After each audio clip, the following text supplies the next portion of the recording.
মই যেতিয়া কলিয়াবৰত আহিছিলোঁ কেশৱ মহন্ত ডাঙৰীয়াৰ হৈ যেতিয়া নিৰ্বাচনত প্ৰচাৰ চলাইছিলোঁ সেই মুহূৰ্তত আমি কৈছিলোঁ যে আমাৰ চৰকাৰ হলে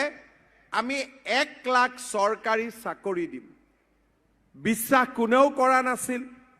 আনকি আমাৰ দলৰ মজিয়াটো আলোচনা হৈছিল যে 1 লাখ চাকৰি কেনেকৈ সম্ভৱ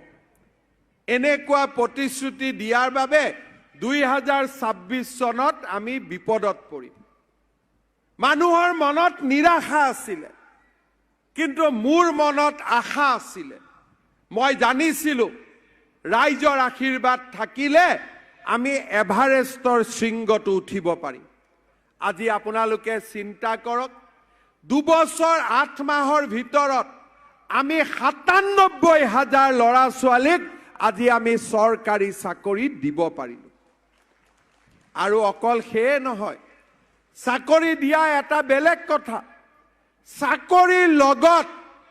অসমত যিখন দালালৰ বজাৰ আছিল সেই দালালৰ বজাৰখনো আমি সকলো দিনৰ কাৰণে আমি বন্ধ কৰিবলৈ সক্ষম হলো আজি ল'ৰা ছোৱালীয়ে টকা পইচা দি চাকৰি নাপায় পঢ়া শুনা কৰি চাকৰি পাম দৌৰি পুলিচত চাকৰি পাম আজি ল'ৰা ছোৱালীয়ে স্কুললৈকে ঘূৰি আহিছে এই যে ষ্টেডিয়ামখন আমি দেখিছোঁ জুলাই মাহত পুলিচৰ ইণ্টাৰভিউ হ'ব ৰাতিপুৱা দেখিব ল'ৰা ছোৱালীবিলাক দৌৰি থাকে যে আমি দৌৰি পেলাই চাকৰি ল'ব লাগিব কোনেও কেশৱ মহন্তৰ ঘৰলৈকে নাযায় কেশৱ মহন্তই বনোৱা ষ্টেডিয়ামখনলৈকে আহে দৌৰিবৰ কাৰণে আগত আছিল কি যে পলিটিকেল লিডাৰ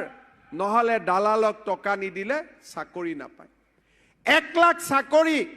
অহা 2 এদিনতে হৈ যাব মোৰ দায়িত্ব শেষ হৈ যাব কিন্তু যুৱক যুৱতীৰ আশাটো শেষ হৈ নাযায় সেই কাৰণে আমি সংকল্প লৈছোঁ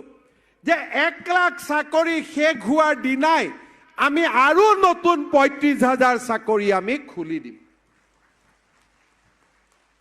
1 লাখৰ প্ৰতিশ্ৰুতি পূৰণ কৰাই কিমান টান আছিল